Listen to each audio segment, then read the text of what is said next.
Vim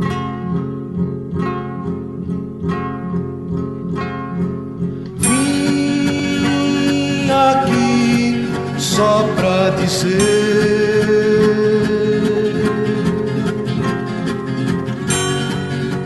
Fala aí, pessoal, você está ouvindo o episódio 214 do nosso podcast Filmes Clássicos. A gente vai fazer hoje um episódio um pouquinho diferente. Estamos juntando 4 filmes brasileiros da década de 60, porque decidimos que precisamos falar sobre eles em algum momento aqui no podcast.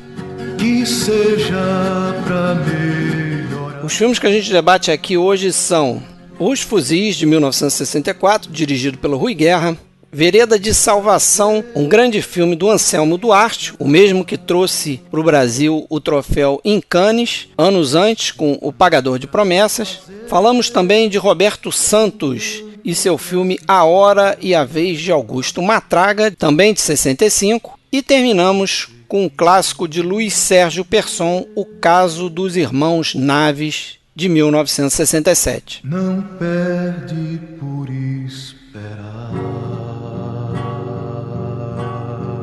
Lembrando sempre, pessoal, que vocês podem procurar a gente em filmesclassicos.com.br, podem fazer uma busca no Spotify pelo nosso nome, Podcast Filmes Clássicos. Estamos também no iTunes, no Deezer e em qualquer outra plataforma que acomoda podcasts. A gente tem um canal no YouTube, só procurar Podcast Filmes Clássicos, lá a gente posta vídeos, tem lives e também a gente coloca o áudio que a gente manda para o feed do PFC. E se você tem iTunes ou Spotify, não deixa de entrar nessas plataformas, deixar 5 estrelinhas pra gente, que isso ajuda muito no algoritmo. E a gente se torna mais conhecido por pessoas que eventualmente possam estar procurando por podcasts sobre filmes antigos.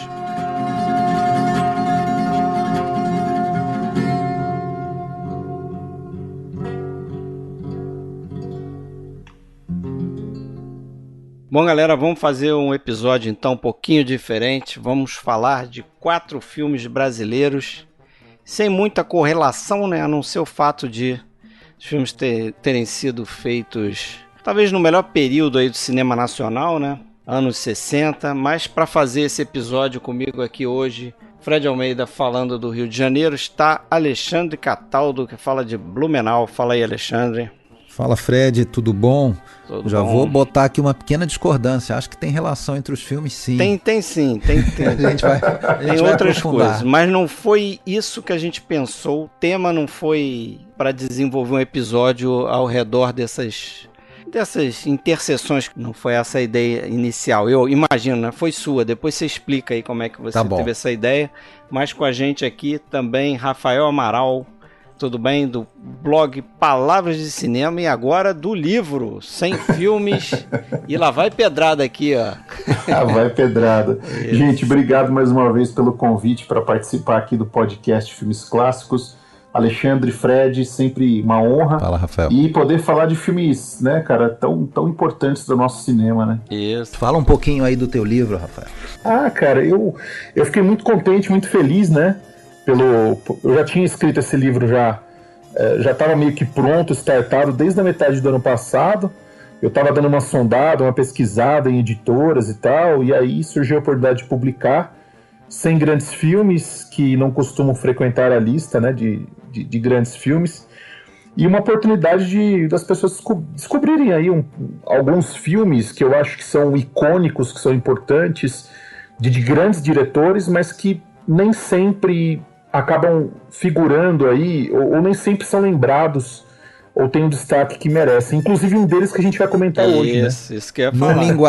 Num linguajar que a gente usa aqui nas internas, entre nós, do podcast, são filmes não manjadões. Isso. Os não manjadões. São dicas triplas aqui para Porque criar os uma manjadões associação. são aqueles que você pesquisa no Google, aparece centenas de textos, de blogs. Não, mas eu sobre achei ele. interessante que eu li a introdução do seu livro e lembrei muito desse conceito que a gente colocou no Dicas Triplas lá atrás também, que é justamente ter um espaço no podcast para fazer filmes que a gente vê assim, que a gente precisa comentar aqui dentro do conjunto aqui do podcast, né? Mas a gente não vai ter oportunidade, talvez. Então, cabe filme isolado, assim, que não tem relação com nenhum outro tema que a gente já tratou, mas cabe filme também menos conhecido de alguns diretores, que é o que você fala na tua introdução do livro aqui, né? Que você cita lá o Sob Signo de Capricórnio, por exemplo, Exatamente. do Hitchcock, entre outros filmes, né? Perfeitamente. É um recorte. Eu tentei fazer um recorte tanto buscando privilegiar o filme menos conhecido de um grande diretor e também um recorte que privilegiasse filmes de diferentes épocas, né? O mais antigo de 1919, o mais recente de 2019, ou seja, são 100 anos aí, né? E um recorte que também eu acho que privilegia diferentes países também, não que fosse tentar escapar um pouquinho só do produto americano. Aproveita e dá logo o serviço completo. A pessoa que quiser comprar. Claro, vamos faz? lá. Para quem quiser comprar, tem o site da editora, uiclep.com, uiclep com P mudo, tá? .com. Lá você vai digitar 100 grandes filmes, você vai encontrar o meu livro. Ou quem frequenta meu site, o palavrasdecinema.com, lá também tem um link dentro de qualquer crítica, qualquer post que você entrar lá vai ter o link que vai te levar pro livro. Beleza. O livro tá bacana. Certo. E obrigado pelo espaço do Merchan, pessoal. Rapaz. Estamos juntos. Vamos lá. Vamos começar então o nosso episódio aí, que a gente decidiu debater 4 filmes, né? Foi a ideia do Alexandre. E trazer 4 filmes aqui do cinema brasileiro, feitos num período muito curto, né? Entre 60 e... Os Fuzis é 63 ou 64? Eu já vi duas. Foi lançado em fontes. 64, filmado em 63, lançado em 64. Mas ali 64, 65 e 67, né? O Naves lançado em 67. O último Nesse deles. período aí, 4 grandes filmes brasileiros e que a gente talvez não tivesse oportunidade de falar em outros episódios aqui do podcast. Eu acho que é quase indiscutível, não sei se algum de vocês discorda de que a década de 60 é a década mais suculenta do cinema brasileiro clássico. Eu acho que é. Né? E não é por acaso que a maioria dos filmes brasileiros que a gente já trouxe aqui são dessa década. O Vidas Secas, Deus e o Diabo na Terra do Sol, Assalto ao Trem Pagador, Pagador de Promessas, Noite Vazia. Não por acaso o Brasil viveu muito nos festivais, né? Exato. Ao redor do mundo, né? Cannes, Berlim. Foi um renascimento do cinema brasileiro, uma penetração no exterior ali. Que foi marcante naquele momento, né? Isso. Exatamente. E a gente vai falar aí sobre 4 filmes. Vamos começar. Agora, por que eu escolhi esses 4, ou sugeri na época esses 4? Eu acho que porque foram filmes que, para mim, todos eles foram impactantes, muito impactantes. São filmes fortes e, pensando melhor agora, pode até ser que tivesse sim essa ligação meio temática, levemente, de ter muito de violência, né? Que é como uma característica das histórias e uma característica desse embate eterno, né? Do período, né? Também. Do período, principalmente, né? São filmes que falam ali sobre a ditadura num grau maior ou menor, né? Entre eles. E sobre o embate do poderoso contra o povo, né? Que sofre. Eu acho que isso está em todos, né? E em vários deles, inclusive com a questão da violência muito ligada à questão do fanatismo, da religiosidade e tal. E histórias que se passam ou no sertão ou no interior do Brasil, né? Não é num ambiente urbano. Não. Da grande metrópole, né? E aí a gente está falando de uma característica muito que o cinema novo trouxe, né? Isso. De escolher o sertão, escolher o interior ali, as camadas mais pobres como, vamos dizer, a verdadeira representante do que é o brasileiro, que merece estar nos filmes, né? É um movimento até que a gente vai ver em dois diretores desses filmes que a gente vai falar, desses 4, a gente vê esse movimento, né? De sair de um primeiro filme que é feito no espaço urbano, para ir para o espaço do interior ou do sertão. Né? Eu estou falando do Rui Guerra e do Luiz Sérgio Persson, né? Então eu diria até que dá para dizer que são todos, né? Porque se você pensar, o Roberto Santos, ele começa também com o grande momento. E o Anselmo Duarte está em Salvador, né? O Anselmo Duarte começou, na verdade, com absolutamente certo, né? Exatamente. É verdade. Mas aí já é o terceiro filme dele, né? Já seria o terceiro. Isso. Mas também o Pagador de Promessas, ele se passa em Salvador, não é isso? Então é uma cidade grande também no Brasil, né? E aí aqui ele vem para um vilarejo, né? Mas vamos começar então? Vamos. Falando do primeiro em ordem cronológica. Vamos lá. Lembrando que desses 4 diretores, 2 eu acho que estão voltando, né? A gente já tratou aqui o Pagador de Promessas, do Anselmo Duarte. Sim. E ele volta hoje. Já tratamos também do Persson, o São Paulo Sociedade Anônima. Dicas triplas, né? Já o Rui e Roberto Santos estão estreando aqui com a gente. Rui Guerra já apareceu aqui como ator. Verdade. É verdade. No Aguirre e Cólera dos Deuses. Mas vamos lá então, falar de Rui Guerra, que é o primeiro aí da noite, Os Fuzis. Filme lançado em 1964. Eu já vi também ele com o ano de 1963, mas acho que o lançamento mesmo foi 64, né? E aí, na linha daquilo que eu falei, o Rui Guerra tinha obtido sucesso fazendo Os Cafajestes, um filme que se passa no ambiente urbano, né, na grande cidade, no Rio de Janeiro, inclusive. Baita filme, aliás. Baita filme. Muito bom. E agora ele faz um filme no interior do Brasil. E, cara, eu vou falar logo de cara, para matar a curiosidade do Alexandre, apesar de que ele já me conhece, ele sabe qual seria a resposta lá do grupo. Você perguntou o que você achou aí e o que você achou, né? Manda. Reviu o filme. Porra, adorei, cara. Impressionante. Eu não lembrava nada do filme, como se eu não tivesse visto esse filme. Estamos juntos nisso. Eu acho que eu devo ter visto uma cópia horrível lá, que é aquela cópia da versão do diretor, que tem quase 2 horas. E horrível não porque é a versão do diretor, mas porque a cópia tá ruim, né? A imagem, a qualidade da cópia tá muito ruim. E essa restauração, que acabou ficando o filme com 1 hora e 24 minutos... Sensacional. Que é uma cópia que o Rui Guerra não gosta e não quis assinar embaixo, né, quando esse filme foi lançado assim. Mas eu achei excelente, cara. Excelente. Porra, é aquilo que eu falo, né? O filme que mistura um conteúdo excelente, uma história ótima com uma forma, né? Uma perfeita. forma... Porra. Perfeito. Eu incrível. Adorei também, cara, rever esse filme. Eu já não lembrava tanto dele, lembrava de algumas cenas esparsas. E tenho certeza que vi também numa cópia ruim e agora restaurada. Isso valoriza demais.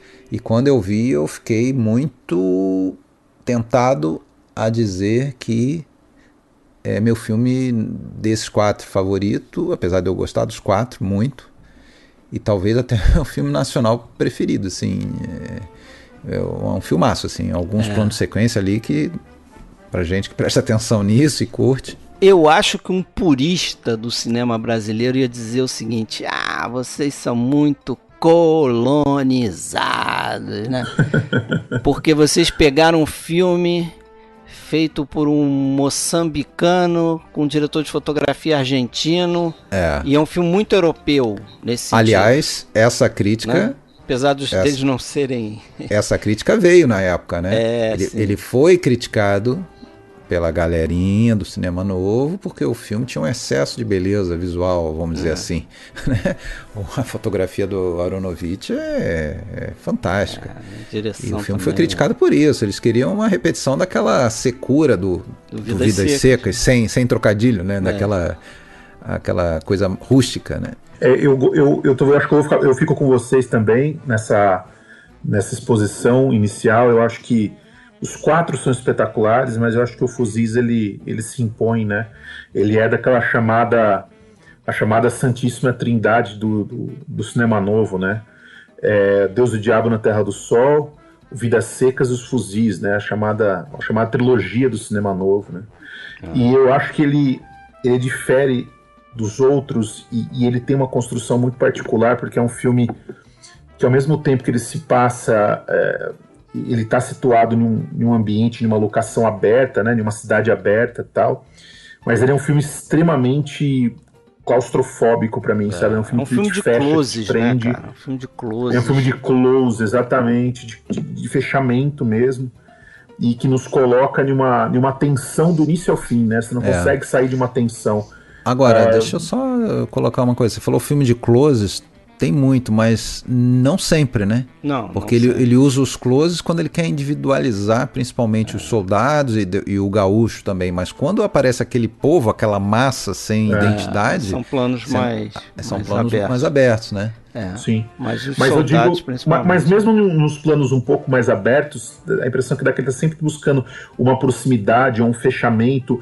Veja, por exemplo, a cena do tiroteio no final, a sequência do tiroteio, como ele constrói aquilo como se fosse um labirinto mesmo, né? Uma coisa que vai nos desorientando, que a gente não consegue ao certo enxergar e muitas vezes entender o que está acontecendo no meio de toda aquela confusão, né?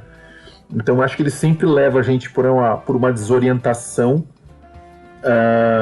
que é diferente, por exemplo, do que o Persson faz nos Naves, com exceção das cenas de tortura, né? Mas eu gosto muito da proposta visual do Rui Guerra aqui. Eu gosto, como se falaram aí, da fotografia do Aronofsky, da direção do Rui Guerra também, o senso dele de composição, né?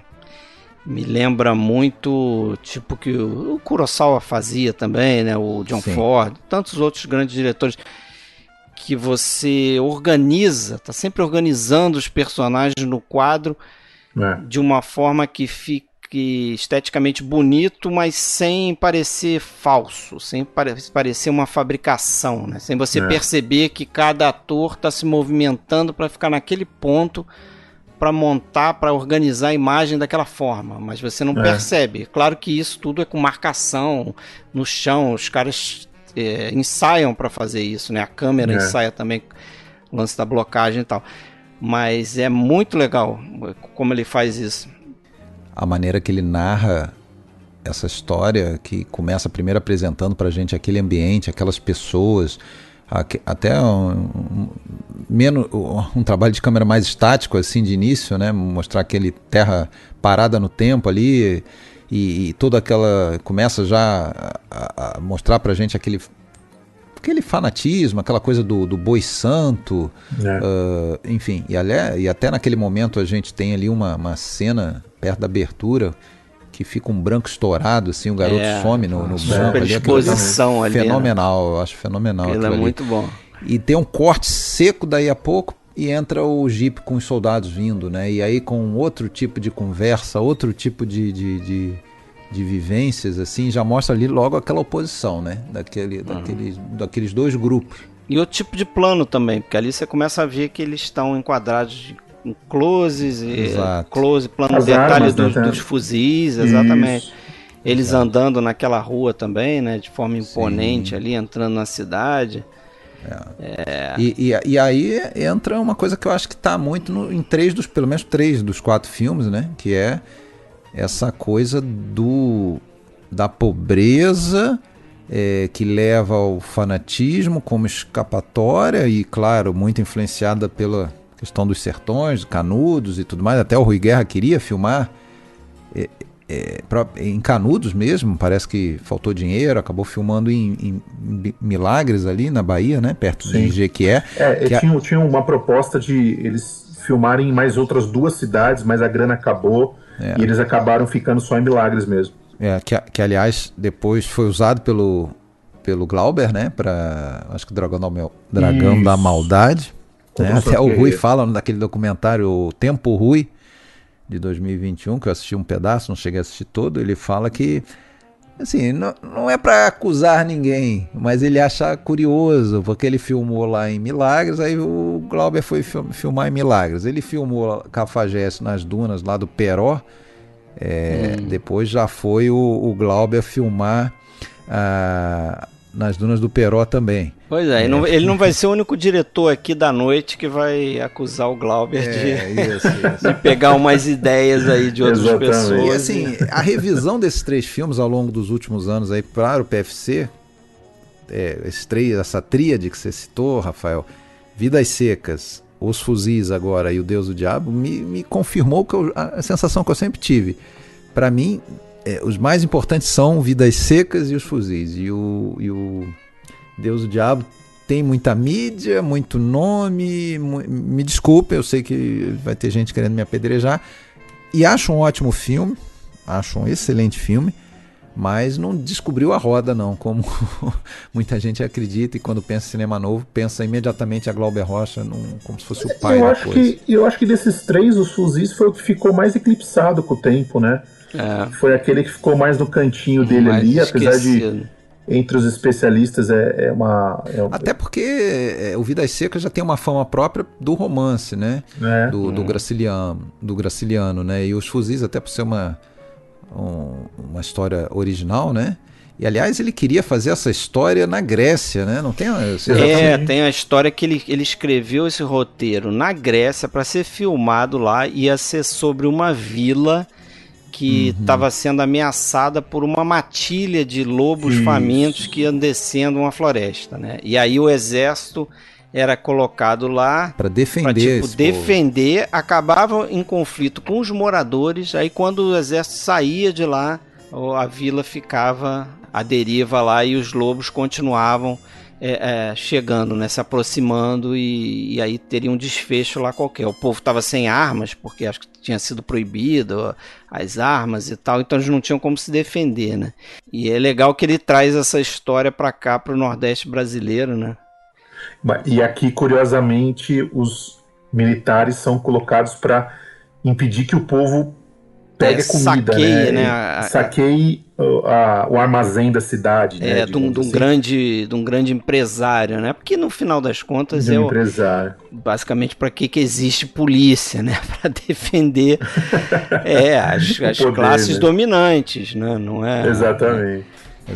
Então tem essa crítica aí no filme, né? Ele faz esse roteiro aqui com Miguel Torres, que ele acaba dedicando o filme ao Miguel Torres, porque ele falece, né, no acidente de carro durante as pesquisas para locação do filme. Exatamente. Então o cara não chega nem a ver o filme. O Rui ficou bem abalado com esse caso, né? E ele estava dirigindo o Jeep, era um Jeep que eles estavam dirigindo ali pelo sertão. O Jeep capotou, tava ele, o Miguel peraí que tinha mais alguém, eu até anotei aqui. O Cécil Thierry, né, que é o assistente de direção.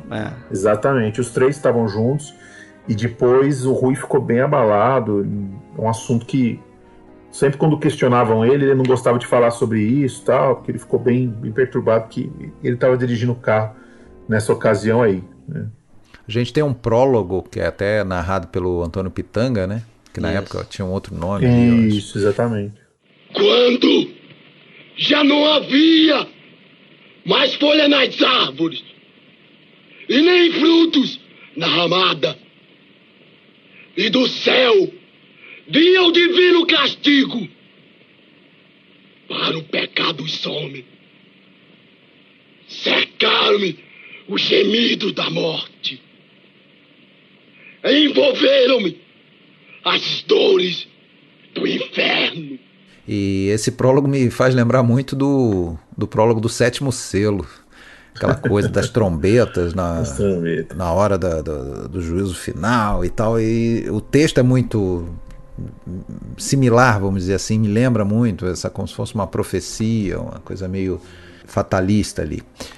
E tem, aí em seguida essa exposição, vem aquela apresentação dos militares, né? E já fica claro aquele conflito do poder, né? Que eu acho que é muito simbolizado no que é o título do filme, né? Dos fuzis, e aí temos aquela cena do Péréio lá, faz um dos soldados. Primeiro filme dele, né? Eu acho que sim. Dissecando o fuzil, desmontando e detalhando cada peça. A gente sempre fica fazendo ligações mentais, assim, algumas não tem nada a ver, outras podem ter, mas eu me lembro daí da descrição do Herman Melville, do Moby Dick, aquela coisa de você dar todos os detalhamentos, como se fosse uma verdadeira fera, aquele fuzil, né? Ele tem ali alguns planos sequências ali, né? Não muito extensos assim, mas você vê que ele trabalha ao longo do filme também, né? Alguns planos sequência assim, né? E essa sequência, ela é muito importante porque eu acho que é principalmente a partir dessa sequência que a gente vai ter ideia do peso do personagem do Gaúcho na história, né?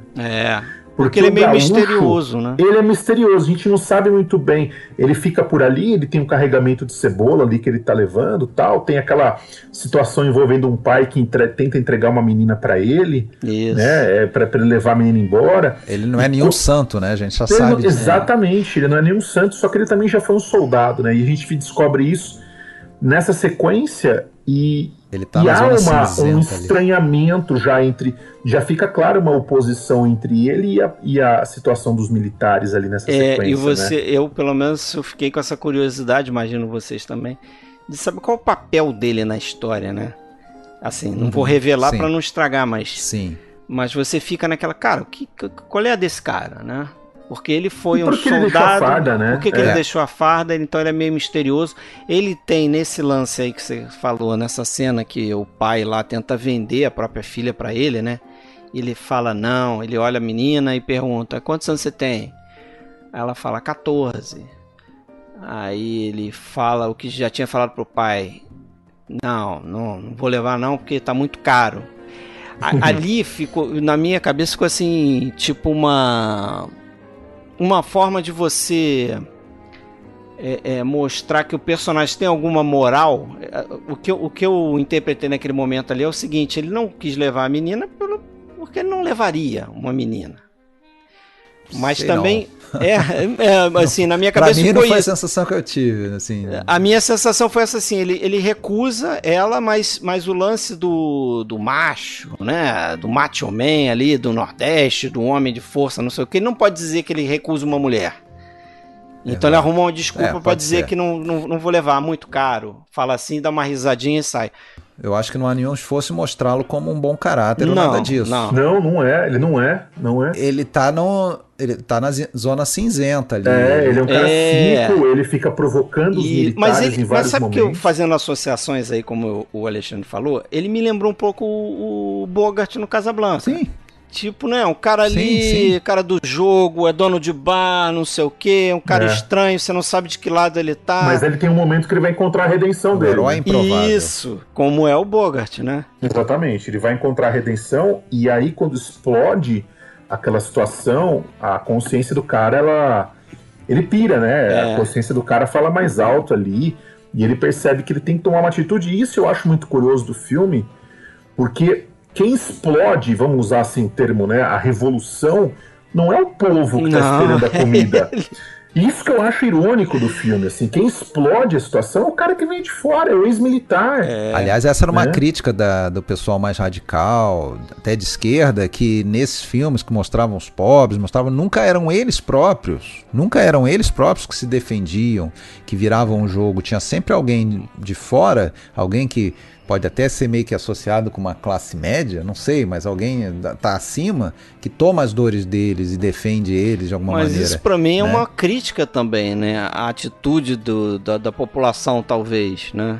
Tipo, cara, você tem que se revoltar, você tem que pegar na enxada e lutar, né? Quando o personagem do Joel Barcelos vem com a criança morta, né? Que ali é o estopim do conflito, do desfecho. E aí o gaúcho pra pedir uma caixa, né, cara? Pra pedir uma caixa pra enterrar o garoto. É fortíssimo, e né? Ele pergunta, né, pro vaqueiro lá, cara, você não vai fazer nada.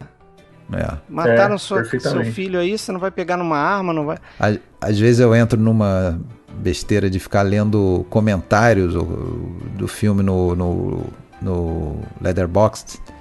Aí o pessoal dando nota ruim lá, falando, é muito estereotipado o povo do interior que parece que não tem sangue, não fazem nada e não sei o que. Sim, é exatamente isso dessa maneira que eles tinham que ser mostrados ali. São pessoas esfomeadas, as pessoas não têm nem energia para fazer nada, elas estão morrendo de fome.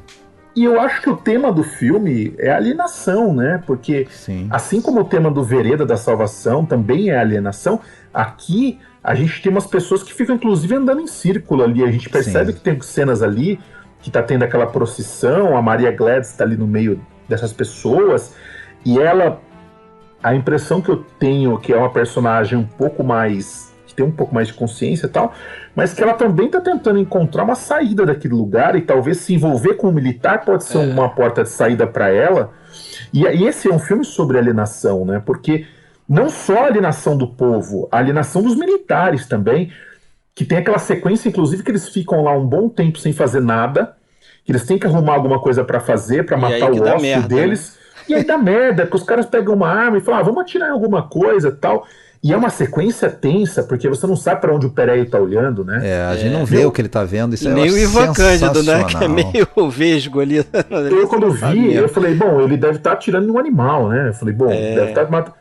É uma cena sensacional. Ele não te revela direito, né? Ele mostra alguma coisa deitada atrás de uma árvore, de uns galhos, e eles não falam. Ele fala, levanta, levanta. Aí entra naquilo, né, que da maneira de mostrar esse povo inominado, não individualizado, pouco importa, a gente não precisa nem ver um animal, se é um animal ou se é um um sertanejo que está sendo morto, pouco importa, e a reação deles é... E o personagem do Nelson Xavier, ele é, de certa forma, um protótipo do gaúcho. Ele é um cara que tá querendo explodir, ele é um cara que não tá mais aguentando aqui. Não à toa os dois são amigos ali, né? Exatamente, eles são os mais próximos. Você vê que aqueles caras eles têm uma conexão entre eles. Mas quem explode é o gaúcho, né? Isso eu acho irônico pra caramba do filme, uma puta sacada. O Nelson Xavier, o Mário, ele não consegue sair da farda até o fim, né? De certa forma... tudo bem que depois no conflito lá entre eles, no tiroteio e tal, você tem umas mudanças ali, mas você vê que a farda tem um peso muito grande nesses caras, né? Ele só vai largar a farda quando vai virar operário de obra lá na Queda, né? Em A Queda, exatamente. Que é um filme que vamos dizer, uma sequência, 76, né? 78. 77. Eu gosto muito. Eu vi ontem. Não tá à altura dos Fuzis. Não tá no mesmo autor. É um filme interessante, não tá no mesmo autor. Mas eu achei um excelente filme. Eu gosto também, eu acho excelente. Eu acho que o fato dele começar a queda, por exemplo, com a cena do matadouro e os ricos banqueteando com sangue ali, cara, eu acho aquilo ali de uma sacada. É difícil de certa forma, ele tá falando a mesma coisa que ele falou antes dos Fuzis, né? A classe poderosa continua ali. Detentora do poder, detentora da comida, dos meios. Explicar melhor para quem tá ouvindo, não conhece. Explica melhor. O Rui Guerra, que o Rui Guerra faz em 78 um filme chamado A Queda, que ele diz ser uma certa continuação dos Fuzis. Os personagens estão lá. Alguns personagens vão estar lá.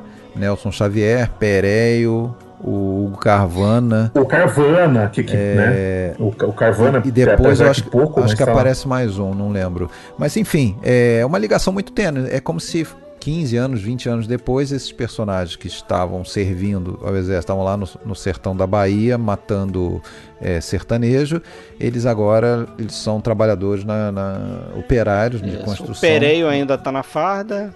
O Pereio está na farda, depois ele aparece no filme. Isso. E os desafios, a história é totalmente diferente. Ele intercala com cenas do filme, dos Fuzis. Ele resgata algumas cenas dos Fuzis. Mas eu acho que ele é um excelente filme, independentemente dessa ligação, né? Eu acho que tem cenas ali fantásticas, com Lima Duarte, Isabel Ribeiro e tal. E eu acho que faz sentido também, porque vamos pensar que a migração nordestina, muita gente veio para essa cidade grande trabalhar em ser peão de obra civil, mesmo, construção civil. Eu acho que faz todo sentido, assim, ele ter mudado o foco para construção civil, ter feito uma crítica pesada à imprensa que ele faz nesse filme, inclusive, né? Como que a imprensa é comprada pelos grandes empresários. Manipula tal, também assim. as coisas, né? Aumenta. O cara fala lá, morreu um funcionário, mas diz que morreu 4 pra gente poder vender mais. É um negócio maluco. A gente estava falando que o povo não tem energia, força para reagir, e o caminho fácil e em outros filmes que a gente vai comentar hoje, a fuga é comum para despistar qual é o ópio ali para despistar a fome, a miséria. É a religião, né? Ou beirando ao fanatismo, né? Que já deixa para o próximo filme, hein? Acho que a gente já pode... E nesse filme a gente vai ter um final apoteótico, um final, depois do final, que talvez a gente não deva falar, para quem não conhece o filme, tem o final da vaca, né? Que é o povo atacando a vaca. A fome falou mais alto ali, né? Aquilo ali é o... É muito forte. Mas é um filme de tensão, uma tensão forte, né? Uma bomba relógio que a gente sabe que vai dar merda em algum momento. Isso aí... Filmaço. Também foi o meu preferido aí desses 4. A gente já começou sacando... Sacando os fuzis aí. Os fuzis. Sim, ganhou o Urso de Prata em Berlim, né? E aí deu a treta. Fazer um comentário sobre... Eu queria só fazer um comentário sobre, antes da gente passar pro próximo, que eu acho que é importante, sobre a versão estendida, a versão do diretor, que muita gente pode, às vezes, procurar e descobrir que tem uma versão mais longa. A gente já até comentou um pouco aqui. Essa versão mais longa é a versão que o Rui Guerra gostaria, que ele queria, né? E a versão mais curta é a versão do produtor, que é o Jarbas, né? O Jarbas que acabou ouvindo outras pessoas que diziam que o filme ficaria melhor se ele fosse mais curto, ficaria mais vendável, tal, e o Jarbas Barbosa, que era o produtor, que era um produtor importante da época do cinema novo brasileiro, ele acabou concordando com outras pessoas, contra a vontade do Rui Guerra, e fez uma versão menor, que não é a versão que passou nos festivais lá fora. A versão que passou nos festivais lá fora e tem que quase ganhou... 2 horas. E que ganhou, exatamente, a versão que o Rui Guerra queria. A versão mais curta foi a versão que foi distribuída aqui dentro do país. E tem uma polêmica aí também, que é o seguinte, que diz a história, tá? Isso está inclusive na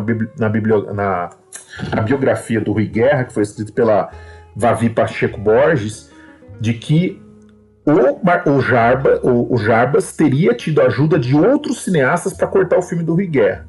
Só que até hoje não foi revelado quem eram os cineastas que estavam na sala de edição com ele. Um tempo depois, o Cacá Diegues foi questionado sobre essa história. Ele confirmou que haviam cineastas ali, mas ele desconversou, ele não quis falar quem era, as pessoas que estavam na sala que ajudaram o Jarbas a cortar o filme do Rui Guerra. Então fica esse mistério que, até onde eu sei, até hoje não foi revelado de quem teria colocado a mão no filme e, junto com o produtor, teria cortado. E o próprio Jarbas, quando o filme ganhou um prêmio importante lá fora, que foi Berlim, né? Acho que ele ganhou. Sim, Prata, né? Urso de Prata, em Berlim. O Jarbas acabou concordando com o Rui depois. Falou, você tem razão, a sua versão é melhor, a versão longa é melhor do que a versão que eu permiti que cortassem. Então, ele acabou ficando, no fim, ele acabou ficando do lado do Rui Guerra. Uma pena, talvez, e que escolheram a versão menor para restaurar, e é o que a gente tem de melhor versão do filme hoje. Exatamente. Pela questão estética, você vê um negócio de VHS lá, uma imagem horrível, e a versão restaurada, que é menor, de 1h24, mas que eu já achei uma versão muito boa. Assim, e eu diria até o seguinte, foi até interessante essa história, porque essa versão de 1h24, ela deve ter ficado melhor do que ela estaria se fosse talvez cortada só pelo produtor, entendeu? Tem a visão de um diretor ali ajudando ele a remontar o filme, né? Apesar do Rui Guerra não ter gostado, talvez isso tenha sido melhor do que simplesmente o produtor sair cortando, né? Eu gosto dessa verdade, eu gosto da versão dessa versão reduzida, que a gente tem, né? Que é a versão reduzida. Eu acho que o filme continua muito forte. E eu confesso que a versão estendida, que está disponível também, a qualidade não está muito legal. Isso desanima um pouco para assistir, né? É outra coisa, a gente vai ver aqui, né? A gente tem 2 filmes restaurados e 2 filmes que não estão. O Matraga está sim, tá? Não, então, 2. Esse o Matraga está restaurado Matraga também. Tá. Ele tem, eu confirmei isso com a Cinemateca. Mas ela não tem cópia por aí, né? Não está circulando na rede, não está circulando por aí, mas a Cinemateca foi restaurado. Mas o motivo disso está meio guardado a 7 chaves, eles exibirem mostra. A gente já está avançando aí. É que a família do Guimarães Rosa, os herdeiros do Guimarães Rosa estão encrencando com questão de direitos aí. Bom, vamos falar do Vereda? Vamos lá falar o Vereda pra gente. Vereda de Salvação ou da Salvação. Eu vi escrito os 2 jeitos. Eu prefiro, acho que é de Salvação. Né? Vereda de Salvação. Vereda de Salvação. Aliás, deixa eu só falar uma coisa que eu esqueci de falar nos fuzis, e vale pra esse, vale pra todos. Cara, que atores que a gente tinha nesse cinema ali nos anos 60, né? Nossa, incríveis, né? Átila Ioli, Leonardo Vilar, Raul Cortez, fala mais aí. Não só os que estão nesses filmes. O Hugo Carvana. O Carvana. O Ivan Cândido, acho um bom ator também. O Nelson né? Xavier. Que atores, né? O Ivan Juca. Cândido também. Isso. E as mulheres talvez chamem menos atenção, mas nesses filmes, né? Filmes mais masculinos, vamos dizer, muito voltados para a questão da violência, mas a gente tem boas atuações femininas também, né? Maria Gladys lá nos Fuzis, por exemplo. O Pagador tem a Glória Menezes, né? Mas vamos seguir. Aqui a gente tem, para mim, um show do Raul Cortez. Vereda de Salvação. O filme que o próprio Anselmo Duarte dizia que era o melhor filme dele, né? Ele fala isso numa entrevista, assim, não importa o que os outros pensem, que o Pagador de Promessas é o melhor filme. O meu melhor filme é o Vereda de Salvação. E ele se diz sabotado, né? De todas as maneiras aí, o filme por conta... apanhou muito. Assim como a peça, né? Já tinha apanhado também. Essa é uma peça de 63, né? Do Jorge Andrade. Foi encenada pela primeira vez em 64, em São Paulo. Parece e que eu uma semana em cartaz. Que era baseado em fatos reais, né? Cara? Isso aconteceu numa vilazinha onde um fanático lá começou a guiar as pessoas, mataram 4 crianças. O cara achava que era Jesus, né? O cara, como acontece no filme, né? E no final acaba como termina no filme, né? O vilarejo foi dizimado ali pela polícia, né? Isso foi perto da cidade de Malacacheta, um lugar chamado Clareira do Catulé, em 55, por ali. A peça foi baseada nesse fato, a peça do Jorge Andrade. E essa peça, que dizem ter sido um dos melhores textos teatrais dos anos 60, apesar disso, ela ficou só uma semana em cartaz, porque foi um fracasso. Acho que ela foi encenada a primeira vez em 64, né? Que ano, né? E foi alvo de censura, o público, né, não curtiu tanto, enfim. Eu acho que tem até uma coisa que a gente pode pensar e refletir, me veio agora, assim, o quanto o sucesso desses filmes estão relacionados com essa coisa de confrontar o poder instituído ali, né? Porque você vê, como você falou aí, todos esses filmes aqui, eles tocam nessa questão da denúncia, da brutalidade, né, policial, das autoridades e tal. E, porra, eu sempre fico pensando assim, cara, como é que esses filmes foram feitos? Como é que esses filmes passaram por censura, né? Alguns até, por exemplo, o Naves, eu acho que ele passou pela censura. Sim. Foi antes do AI-5, né? Foi o Naves? Foi o Naves. Foi o Vereda? Não, o Naves. O Naves, ele teve que fazer 3 cortes, e no final ele largou de mão e mandou a versão que ele queria mesmo. Que ele queria mesmo, É importante dizer, inclusive, até queria citar aqui, que acho que, com exceção dos Fuzis, os outros 3 filmes que a gente está comentando é daquela fase pós-64, antes de 68, né? Quer dizer, pós-golpe, mas antes do AI-5, que eles chamam que é uma fase do cinema novo, em que os filmes eles têm uma pegada mais com temas mais de desilusão, com temas mais pesados, né? A gente vai ver filmes como O Desafio do Saraceni, o próprio Padre e a Moça também. Então, essa fase, que é a chamada segunda fase do cinema novo, né? É engraçado que a gente tem a tendência a pensar esses filmes todos como ligados a cinema novo, mas a rigor dos 4 dessa noite, somente os Fuzis mesmo, né? Porque se você pensar, o Anselmo era um alvo declarado aí do pessoal do cinema novo, né? E ele mesmo dizia que o cinema novo acabou com o cinema brasileiro, né? Enciumados pelo sucesso dele em Cannes, né? Com o Pagador de Promessas. Então, não é porque ele fez um filme passado no sertão, né? Lá no interior, que isso automaticamente coloca esse filme como cinema novo. O que mostra o quanto essa segregação era tola, né? Era desnecessária, porque ele é capaz também de fazer um filme de denúncia, um filme sobre um evento que fala sobre o momento, né? Sobre a sociedade, sem necessariamente ter que fazer cinema por uma cartilha, assim como lá o Roberto Farias tinha feito o Selva Trágica, que a gente já trouxe, né? Que falava de uma situação específica também lá no Mato Grosso. Então, assim, esses rótulos sempre são ruins, né? Eu acho. E o próprio Anselmo atacava o cinema novo, né?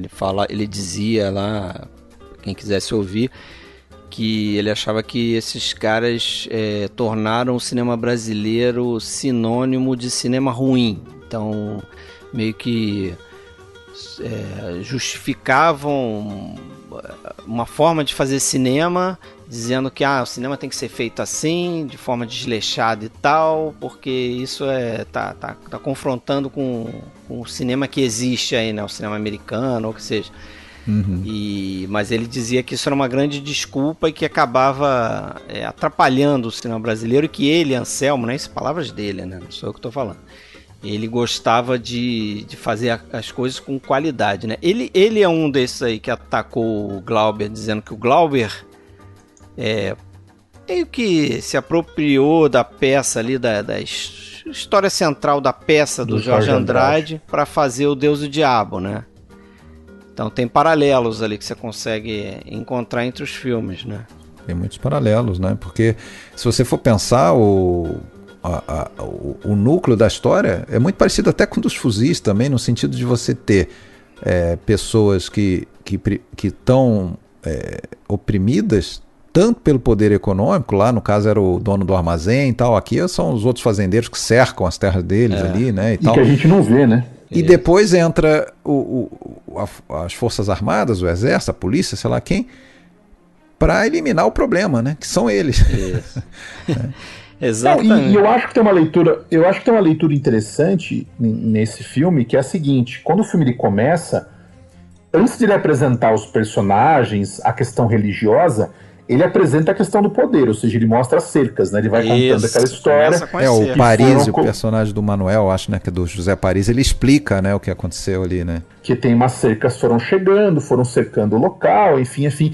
Então, dá pra gente interpretar, e eu acho que é uma interpretação bem, bem interessante, de que aquelas pessoas foram ficando cada vez mais encurraladas e que a religião ela foi intensificada por causa das cercas também, que aquelas pessoas começaram a ficar fechadas ali. E, de alguma forma, elas podem ter se agarrado mais à religião também por causa daquilo tudo, entendeu? Por causa daquele É um escapismo, né? É um escapismo, uma forma de escapar.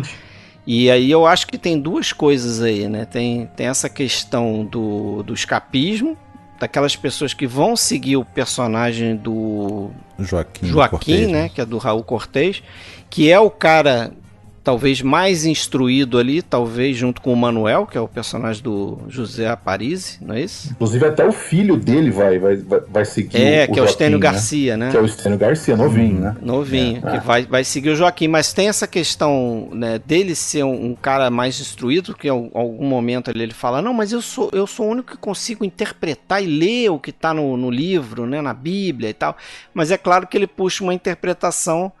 Ele é um Antônio Conselheiro disfarçado. Ele é um Jim Jones. Não, ali, ele puxa uma questão também que aí eu acho que não só tem escapismo na situação dele, que é a questão dele não conseguir completude como um homem, né? Porque você vê, ele tenta se aproximar lá da Artuliana. Isso, nome incrível, Mellinger, né? Artuliana. E tem a Dolor, que é a mãe. Ele tem uma relação estranha com a mãe, que ele meio que santifica a mãe, né? Bobinho, né? A mãe teve 7 filhos, achando que a mãe era virgem, pura. Né? Claro, para ele ser Jesus Cristo, ele teve que nascer de uma virgem, né? Então a mãe dele já é santificada. Tem um quê de Norman Bates ali nele, né? Essa coisa. Mas tem essa coisa da frustração dele, né? De não conseguir a Artuliana, e você vê que ele começa a atacar os filhos do Manuel, se eu não me engano, né? Ele mata logo uma criança que era filha. Ele vira um serial filho killer, do Manuel com uma outra mulher. Ele joga longe, né? Criança. Não, joga na árvore, ele bate a criança na árvore. Inclusive essa cena na época... foi usaram essa cena para atacar o filme, dizer que o filme era muito violento. Não, parece que teve um dos caras que censurou, ou que acho que impediu do filme. Porque esse filme, assim, no final, o Anselmo Duarte, como ele venceu a Palma de Ouro em Cannes no ano anterior, sim. Ele tinha o direito de indicar um filme dele para a próxima edição do festival. Só que ele foi lá pedir a bênção do Ministério da Cultura. E aí parece que lá dentro do Ministério da Cultura era uma junta, que era um diretor, um crítico e um outro cara lá que ele não identificou, que ele chamou de um fedelho lá, qualquer, burocrata. E esse burocrata teria atacado o Anselmo Duarte, dizendo, inclusive, o senhor deveria ser preso por ter matado aquela criança no filme. Quer dizer, falou que ridículo, matei criança o quê, cara? Aquilo era um boneco, falou, mas é muito bem feito aquilo ali. Mas esse cara é essas relações que a gente adora, me lembrei do Kurtz lá, do Marlon Brando lá no... é um líder messiânico ali que mantém um povo, né, que vai ser de alguma maneira exterminado, né? O Jim Jones em Jonestown lá na Guiana. A gente falou sobre, no filme anterior, nos Fuzis, a gente ficava comentando da questão dos closes, né? Como o Rui busca o close. Aqui é exatamente o oposto, né? Como o Anselmo foge dos closes, né? E ele próprio conta isso, dizendo que ele quis fazer um filme elaborado em plano sequência, em câmera circulando em torno do personagem, mas sempre evitando, por exemplo, plano e contraplano. Tentando evitar ao máximo a questão do uso do close, do plano contra plano e tal, para sempre dar uma ideia de um espaço ocupado por um grupo, né? Ocupado por mais de uma pessoa. E de novo a fotografia do argentino, né? Do Ricardo Aronovich. Que aliás, já que a gente faz um jabá do livro, vou fazer um jabá do livro dele. Quem quiser ler, mas o livro dele é mais técnica mesmo, né? Chama Expor uma História, um ótimo livro assim para quem quiser entender técnica de fotografia para cinema, né? Então, se tiver algum estudante aí ouvindo o podcast, pode comprar esse livro, muito bom. Aí é que eu acho que é a maior falta que faz para nós de ter realmente uma versão restaurada desse filme, porque a gente vê nessa cópia que está disponível por aí, que é uma cópia VHS menos, assim, né? Qualidade. Tem horas que você não consegue nem distinguir direito qual personagem que você está vendo. E o som muito ruim, né? Como já é comum no cinema brasileiro. Com certeza tem um excelente trabalho de fotografia ali que está um pouco perdido, né? Tá um pouco obscurecido. Mas a gente percebe os planos de sequência, né? Similares um pouco ao que a gente tinha visto nos Fuzis, né? Agora, não sei vocês, cara, mas esse filme me lembra, me remete muito a filmes de terror, assim, né? Aquele terror gótico.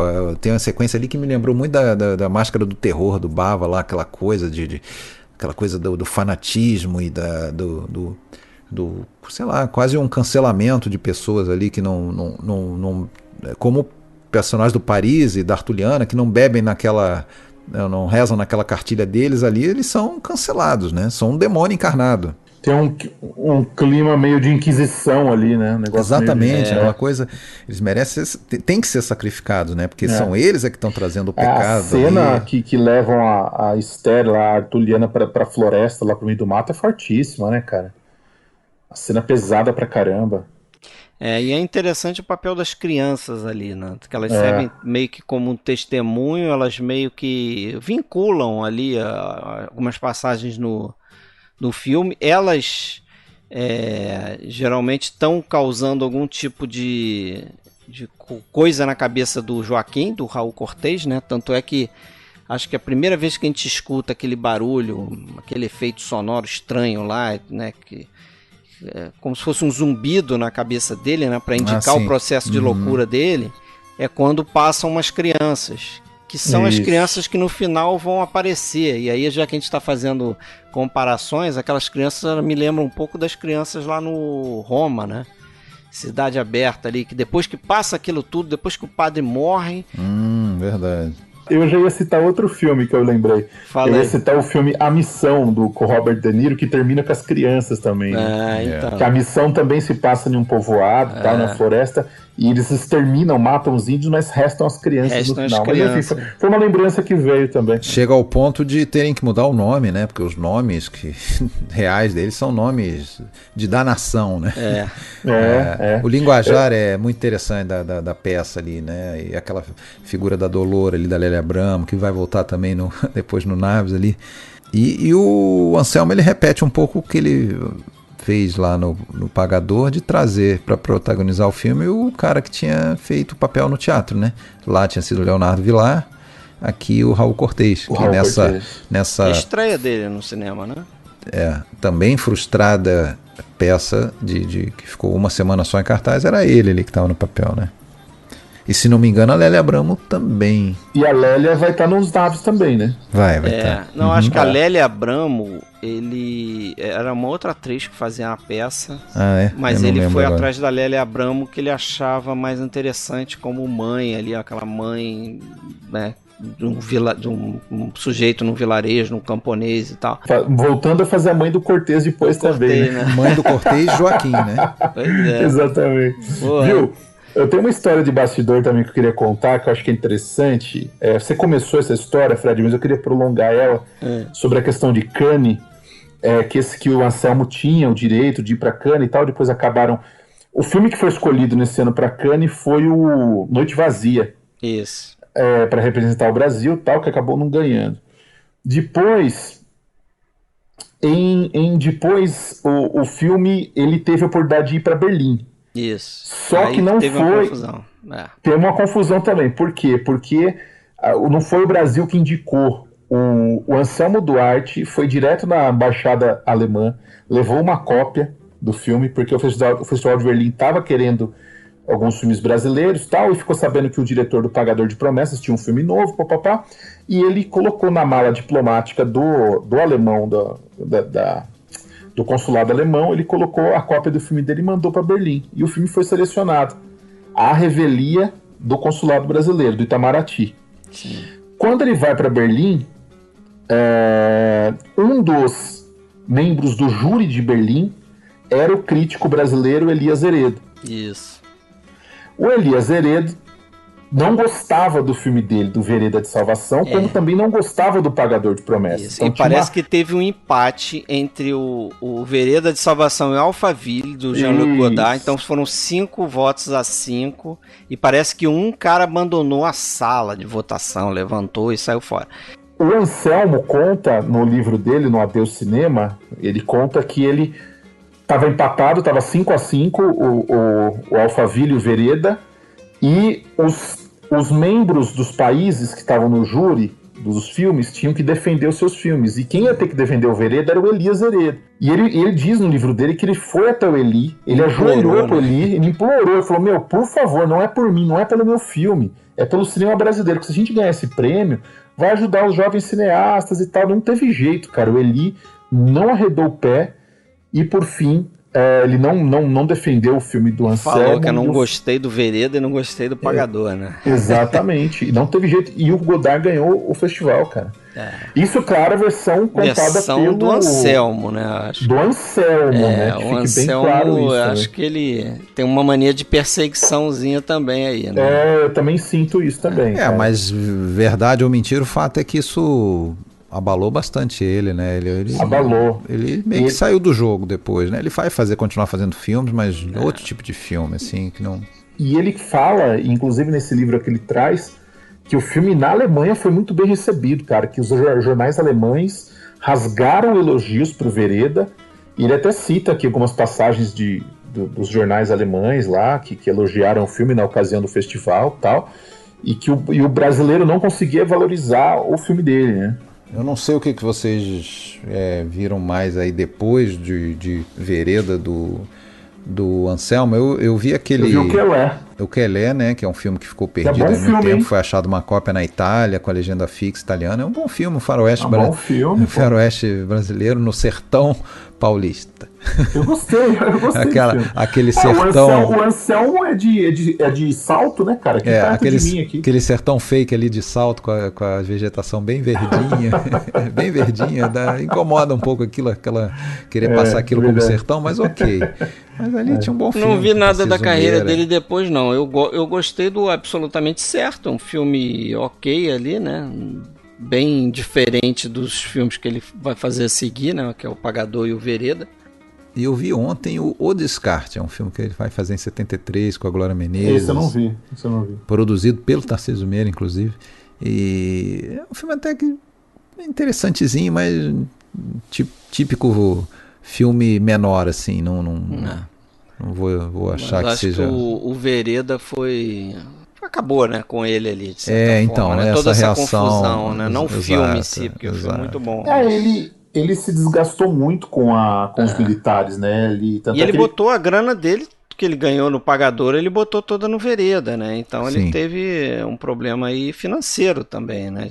O filme dele não ter ido pra frente. Ele fala que inclusive mentiam, né? Que diziam que ele queria, desde o começo, ele queria que o filme dele fosse para Cannes, né? E quando o filme dele foi para Berlim, o pessoal do Itamaraty, os militares, começaram a espalhar uma história de que ele mandou para Berlim, ele queria Berlim, quando na verdade ele não queria ir para Berlim, ele foi para Berlim porque ele não conseguia ir para Cannes e tal. Então, assim, mentiram muito, fizeram coisas com ele que ele não aceitava e ele desgastou. Tanto é que quando ele vai depois trabalhar nos Irmãos Naves, ele fala que ele interpretou um militar porque do jeito que ele odiava os militares, né? Ele queria mostrar como que eram os militares no Brasil, exatamente porque ele estava de saco cheio já, né?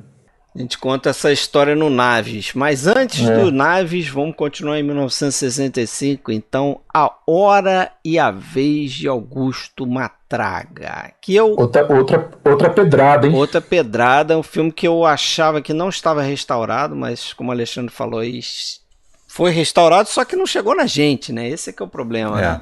Então você consegue ver tanto Vereda quanto o Augusto Matraga, você consegue ver no YouTube, mas com aquela qualidade ruim, né?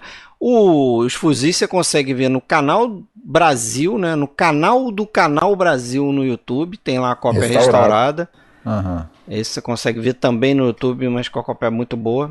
Uma dica, tá? Eu não sei até quando vai ficar. Quem tem o MUBI, o caso dos Irmãos Naves, cópia restaurada, tá no MUBI. Também tá. Então dá pra ver todos os filmes aí. Dá pra ver. Eu me dei conta que esse cara, Roberto Santos, a gente escuta falar, um cara importante no cinema paulista, no cinema brasileiro, mas eu praticamente nem conhecia as feições dele. Aí eu achei uma entrevista ali que ele dá em 78, coisa de 20 e poucos minutos, tá no YouTube, bem interessante, um cara bem tranquilão e fala um pouco do cinema dele, das origens, né, do cinema dele. E é um cara que é muito falado que ele, tal como, por exemplo, o último diretor de quem a gente vai falar hoje, o Persson, assim como talvez o Walter Hugo Cury também, era um cara que nunca tentaram muito se alinhar mesmo com o cinema novo, né? No sentido de fazer... Ele ressaltava várias vezes nessa entrevista, ele fala que ele fazia filme pensando no público, né? E não para masturbação eu acho essa própria rixa, dos diretores. São Paulo-Rio tão ridícula, cara. Um negócio assim tão besta, né, cara? Besteira, né? Bairrismo puro. Bairrismo, né, do cacete. Isso acontece em outras coisas também. E você vê, né? Até hoje a gente vê muita gente falar assim, né? Eu ouvi até um professor recentemente falar isso, que o cinema novo, ele foi essencialmente Rio e Bahia. Mas falou, poxa, mas peraí, né? São Paulo também tem uma parcela ali, né? Poxa. Não, o novo, no sentido de você romper com aquelas coisas do estúdio, até um pouco do que a Vera Cruz tentou ser, uma coisa muito americanizada. Ele já começa antes, né? Ele já começou lá com o Nelson, que a gente já tratou no coisa, e começou com o Roberto Santos. Exato, e começou com o Roberto Santos em Um Grande Momento, e ele até cita nessa entrevista um outro filme de um cara chamado Galileu Garcia. E eu fui ver esse filme ontem, eu tinha ele aí, o Cara de Fogo. É um filme interessante, cara. É um filme interessante, 58 também, igual O Grande Momento.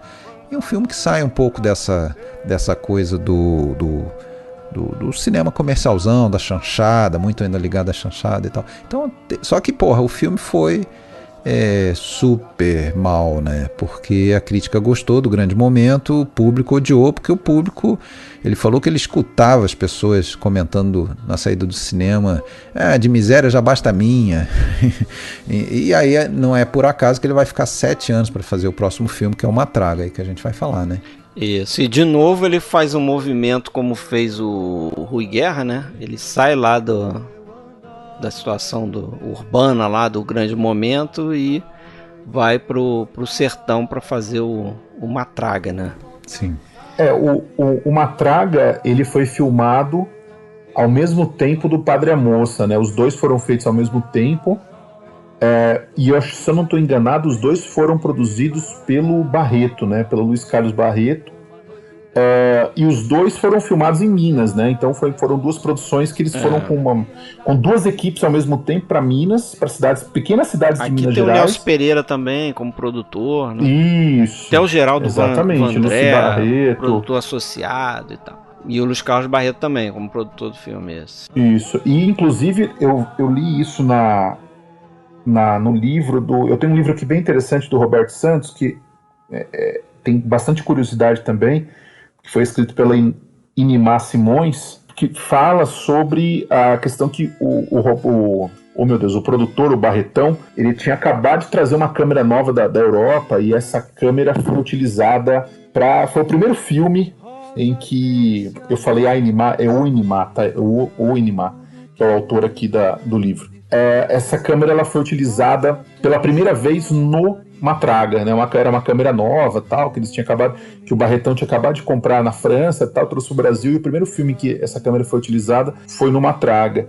E que essa produção naquela cidade pequena acabou gerando vários pequenos problemas ali, porque era uma cidade pequena, conservadora, que tinha a questão do padre, da igreja, inclusive a filmagem da cena final na igreja também trouxe problema, porque o pessoal não gostou da ideia de fazer uma cena violenta dentro da igreja. Porque nisso ele mudou a obra do Guimarães Rosa. Do Guimarães Rosa, isso. Que essa sequência final se passava dentro de uma casa e não numa igreja, né?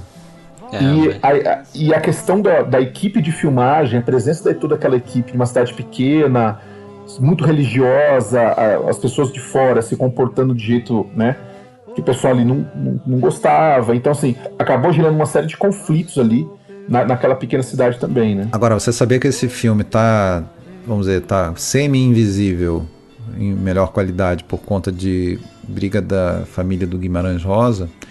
É um pouco incoerente, porque o Guimarães Rosa, na época, ele declarou, né, que foi... que o final do filme do Santos teria sido mais interessante até do do próprio livro, e que ele se sentia meio que vingado assim, em relação às adaptações que ele considerava ruins que tinham sido feitas de suas obras anteriores. Inclusive no mesmo ano saiu o Grande Sertão Veredas, né, que tem até o Maurício do Vale, esse mesmo ano de 65. Foi detonado, né?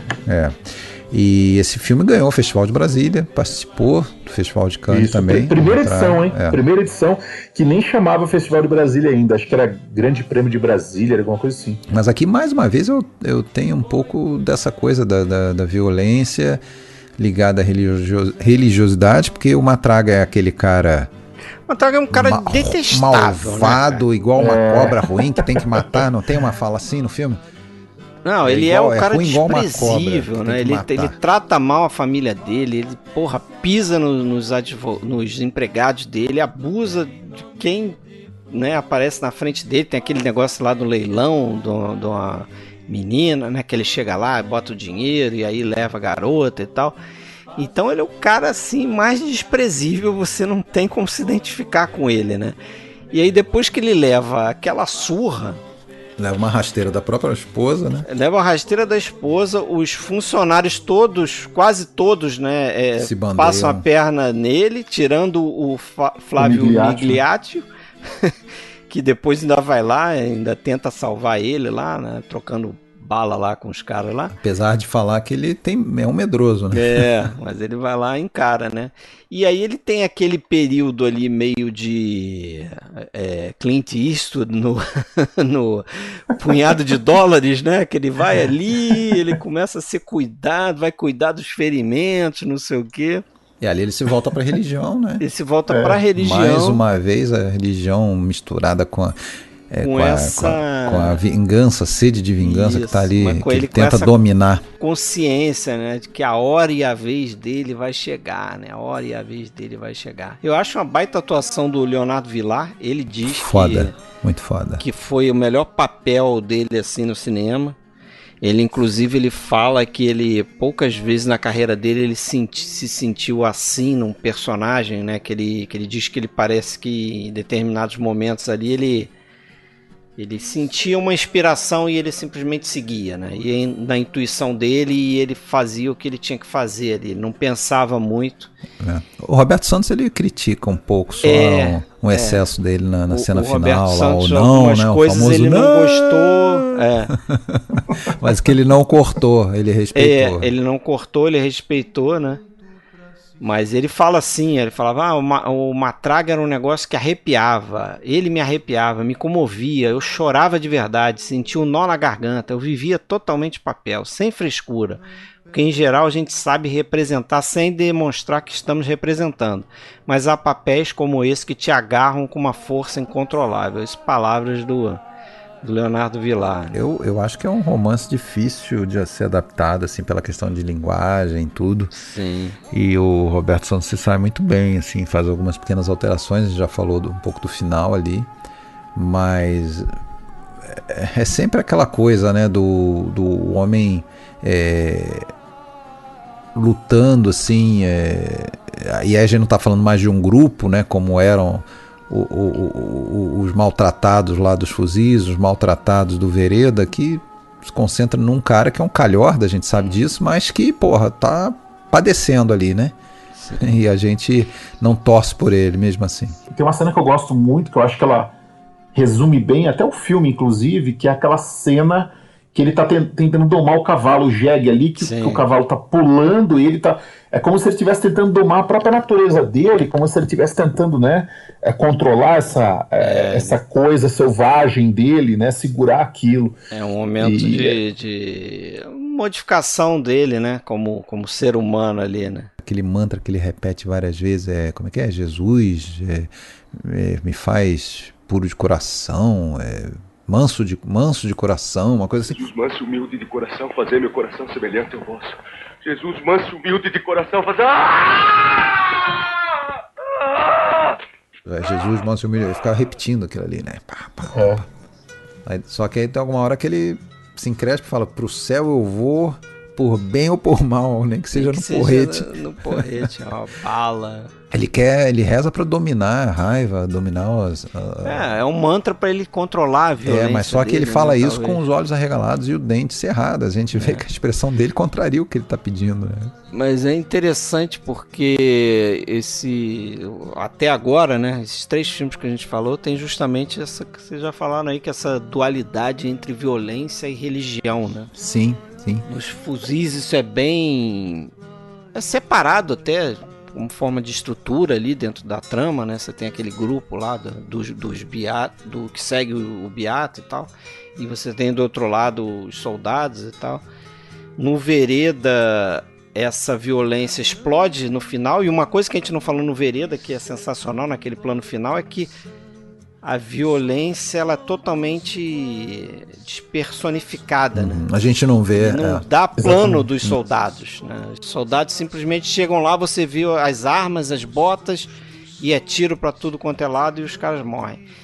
E aqui tem essa questão desse embate final, né? Quase ali que uma luta ali entre um anjo e um demônio ali, não sei quem é quem, na verdade, naquele final entre o Jofre Soares e o Leonardo Vilar, né?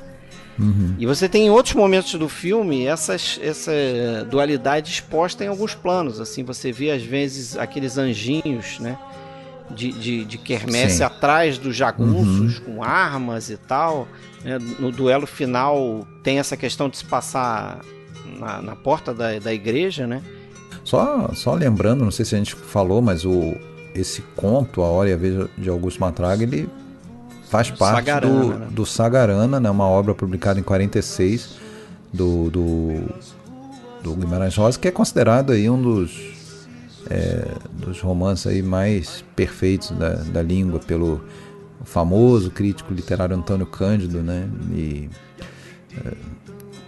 isso, aliás, o Roberto Santos ele falava, né, que ele não sabia escrever para cinema e que até tinha feito isso no Grande Momento, mas depois se afastou. Todos os filmes dele basicamente vão ser adaptações. Daí por diante ele vai adaptar O Homem Nu do Fernando Sabino, ele vai adaptar outras histórias aí. Mas aqui ele tem a ajuda do Gianfrancesco Guarnieri, né, que escreve o roteiro, que faz os diálogos, né? Exatamente. A fotografia do Hélio Silva, né? Que já tinha fotografado também O Grande Momento e as paisagens, né? Que ele enquadra de uma forma bem interessante. Agora, fala. Não, eu ia comentar que a música do Vandré é muito marcante no filme, né? A música fica com a gente, né? Uma música forte e claro, né? A presença também a presença do Jofre Soares, né? Como o Joãozinho Bem. Isso que eu ia comentar. E aí o filme toma um outro rumo, né? Mas pode falar. Não, isso aí me remete a todos aqueles filmes em que a gente vê justamente caras que tinham um passado de violência, de crime, que querem talvez se curar disso e são levados, são puxados de volta, né, por alguém. Exatamente. Aqui é esse elemento que aparece ali e que olha pra ele e saca que ali tem um vulcão, né? Você não me engana, os caras se entendem, né? Eles são da mesma natureza, no fundo, né? Saca que ali tem um vulcão e provoca essa da explosão. mesma estirpe ali, né? Não adianta você fugir, né? E outro filme indicado a Palma de Ouro em Cannes, né? Mas esse não levou, quer dizer, aquilo que eu falei lá no início, né? É um momento do cinema brasileiro que a gente frequentava esses festivais quase todos, né? Acho que o Oscar o cinema brasileiro não foi muito pro Oscar nesse período, né? Não. Uma coisa que me questionei agora revendo o filme pro podcast, claro que é inevitável, né, do ponto de vista narrativo, que esses caras tinham que se encontrar no final, né? Mas o Matraga ter passado justamente naquela cidadezinha ali, ter encontrado a turma do Bem no final, a gente fica se questionando, né? Tem aquele personagem que encontra ele, né? Como é que é o nome dele mesmo? Esqueci. Que era um dos capangas ali, que depois localiza ele na casa lá do casal. É o primeiro que encontra ele, né? Depois que ele tá escondido. Isso. Exatamente. Ali você já sabe que não vai acabar bem, né? Mesmo que você não conheça a história do livro, né? O encontro final, o desfecho do filme, ele é inevitável, mas ao mesmo tempo é um tipo de coincidência que a gente se questiona, né? Fala, poxa, justo ali, né? Tudo bem, né?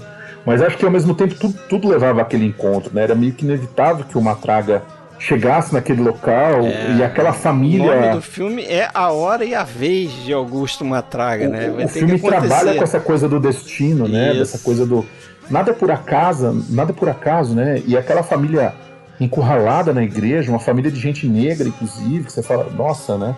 E com um padre bastante peculiar, né? O Maurício do Vale, né? como padre é uma escolha curiosa, né? No mínimo, né? Não tem muito cara, você não é um cara que você imagina no interior de Minas, né? Tipo, no meio daquela igreja, não como nada. Padre, né? Você pensar nele lá no matador lá do Deus e o Diabo, né? Exatamente. Caçador de lampião lá, de jagunço. Uma escolha meio curiosa pro papel. Agora, o Joffre tá perfeito, né? É difícil imaginar um outro ator fazendo... Sim. Esse era muito bom. Nossa, o Joffre, ele fez também nessa mesma época, ele faz um papel também no filme Panca de Valente do Persson também. Ele faz um dono de terra, assim, um proprietário e tal. Mas ele já não é vilão, né? Ele é um outro cara, mas assim, o cara é fantástico, né?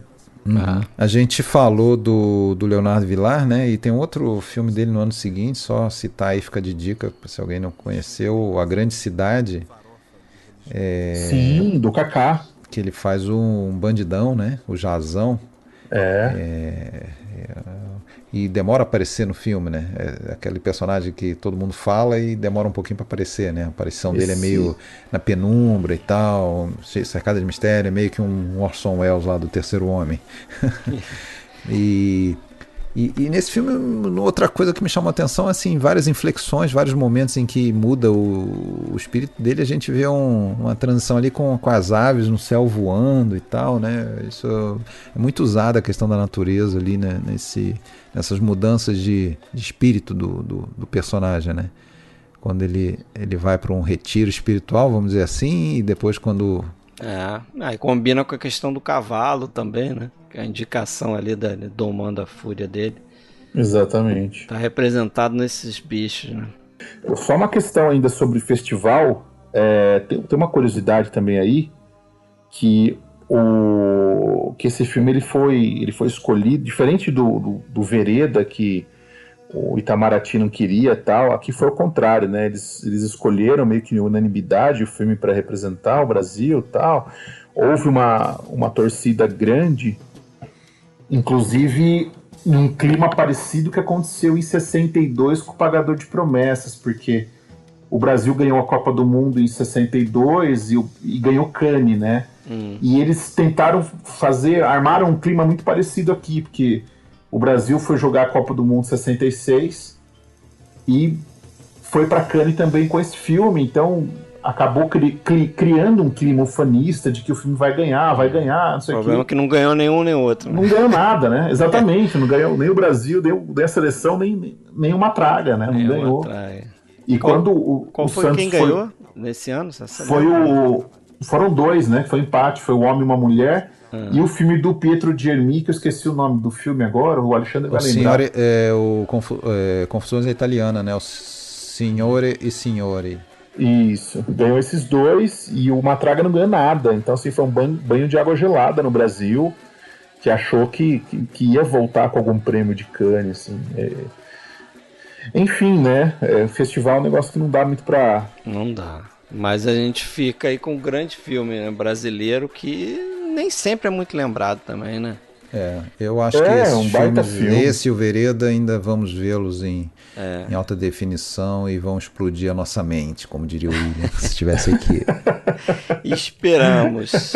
Um que já está em alta definição, que está explodindo a mente também. Está explodindo a mente e que explode mesmo, né? Com muita violência. Com muita tortura. Muita tortura. Esse aí tem que ter uma certa discrição, porque uma vez que você via uma pessoa sendo puxada por um alicate pelos beiços, nossa, você não vai esquecer na sua vida. Isso porque eles amenizaram muito os fatos reais. O filme é todo baseado em fatos reais, porém dá uma filtrada ali. Deu uma filtrada e mesmo nessa filtrada já ficou terrível o negócio, ficou esquisito. Estamos falando de O Caso dos Irmãos Naves, né, 1967, filme do nosso bravo Luiz Sérgio Persson, pai da Marina, não é isso? A Marina é filha do Luiz Sérgio, né? Exatamente. A Marina e a Domingas, né, que é a irmã dela também. Fizeram aquele documentário, a Marina, né? A Domingas aparece também no Persson de 2007. Um bom documentário, viu? Bom documentário. E é interessante, né? Porque ele morreu muito jovem, ele morreu com 39 anos num acidente de carro. E elas, muito novas ainda, elas dizem que foi na confecção desse documentário, que levou, sei lá, 7, 8 anos, juntando material, que elas conheceram melhor o pai, né? O Persson, ele era um cara, ele tinha estudado na Itália, né? Vamos lembrar aqui, ele tinha no Centro Experimentale. Sim, bem 61, novinho. 63. Isso. Veio de lá com 2 curtas e já no primeiro longa fez um filme seminal, né, cara? Que é o São Paulo Sociedade Anônima, né, cara? Que é um filme, espetacular, né? Um filme de estreia, assim, que você fala, tinha que tirar o chapéu pro cara, né? Então ele sabia muito bem o que ele queria, ele tinha um domínio de câmera muito bom, um cara que tinha uma cultura já cinematográfica, já muito... que eu acho que ele trouxe muito isso acho que talvez desse convívio europeu e até... Sem dúvida. Ele chegou a ser assistente do Zampa, Luigi Zampa, um diretor italiano nessa época. E paixão pelo neorrealismo. E vendo esse filme, revendo agora O Caso dos Irmãos Naves, esse filme pra mim, ele é muito... Ele bebeu muito na fonte do cinema político italiano, principalmente no senhor Francesco Rossi, né, cara? Sim. Ele chegou a encontrar o Rossi lá, né? Sim. Na Itália, né? Sim, ele tinha uma admiração ali por alguns desses diretores que estavam fazendo cinema nessa época, né? E o Rossi era justamente... tinha feito o primeiro filme dele nos anos 50, né? E mais um filme, como o Alexandre falou, baseado em fatos reais, né? Como foi o Vereda, né? E que ele convida o Jean-Claude Bernardet para escrever um roteiro, que ele nunca tinha feito um roteiro para filme de ficção, né? Então ele fica meio assim, não sabe se topa, se não topa, mas resolve colaborar. E o Bernardet lembra que o Luiz Sérgio Persson convidou ele, chegou para conversar com ele com um recorte de jornal, todo amarelado, de um jornal antigo, que ali tinha essa história real do que aconteceu ali na cidade de Araguari, né? Ele tomou conhecimento já bem depois do caso, ali nos anos 50, por uma revista. E o caso, para quem não conhece, ainda não viu o filme, é sobre 2 irmãos que são acusados de ter matado, né? um terceiro sujeito em 37, eu acho, né? 37, novembro 38. De 37. Que Estado o novo. cara não só não morreu, na verdade o que acontece, o filme já coloca isso de início, né? Que o sujeito, inclusive tem uma narração explicando isso, né? E a gente vê imagens, o cara dentro de um trem, fugindo da cidade com 90 contos de réis lá. Desde o começo a gente já sabe que esses caras são inocentes. São inocentes, então já coloca isso de frente para você. Esses caras são inocentes. A gente vai entender como a polícia e como, né, os militares ali constroem um caso, fabricam um caso em cima de muita tortura. Esse filme não é sobre... Eu acho que o objetivo não é... ser inocente, mocinho, não é? Não, é mostrar o processo chegar ao final. Ali, né? É o processo, isso que eu ia falar. O objetivo desse filme é apresentar o processo. Mostrar o quanto absurdo pode ser a justiça deturpada, né? Nessas situações extremas, né? Porque até é interessante como ele faz uma comparação assim, porque o filme está sendo rodado numa ditadura, né? Que foi instaurada ali. A partir de já 64 já tem um golpe. Prestes ao acirramento com o AI-5. Isso, exatamente. Por isso que esse filme conseguiu ser feito, né? Porque ainda não tinha o AI-5. Mas ao mesmo tempo ele está contando sobre a primeira ditadura lá do Vargas. Do Estado Novo, né? Do Estado Novo. De 37. De 37. Né? Principalmente de 37 a 45, né? Que foram os piores anos ali, né? Então ele está falando de uma ditadura, estando em outra ditadura, então é um filme muito atual para a época dele, né? E é atualíssimo até hoje, se a gente pensar em como provavelmente pessoas de comunidade sofrem na mão de polícia, às vezes o cara não é culpado e vai ali, tem preconceito, tem não sei o que, né? Eles se conheceram, né, o Persson e o Bernadette, ali justamente durante a época das filmagens do São Paulo Sociedade Anônima. O Bernadette como crítico, então, né, e eles se deram bem, assim, as visões políticas e a visão de cinema, essa coisa meio contra o cinema novo, que não achavam que o cinema novo fosse essa coisa toda de revolucionário e tal, e eles se deram bem, e daí quando ele vê essa notícia na revista Cruzeiro, em 56 e tal, ele resolve ir atrás do Bernadette, que na época estava dando aula em Brasília, na universidade, eu acho, concurso de crítica e tal. Ele viaja para Brasília para convencer o Bernadette a fazer esse filme. E o Bernadette daí aceita, eles começam a escrever. O Bernadette escreve e mostra diariamente para ele o que escreveu, né? Começa um trabalho de pesquisa também, né? Eles falam com esse advogado que está no filme, né? O Alamy, mostram o roteiro para ele, aí o cara não gosta de algumas coisas e tal.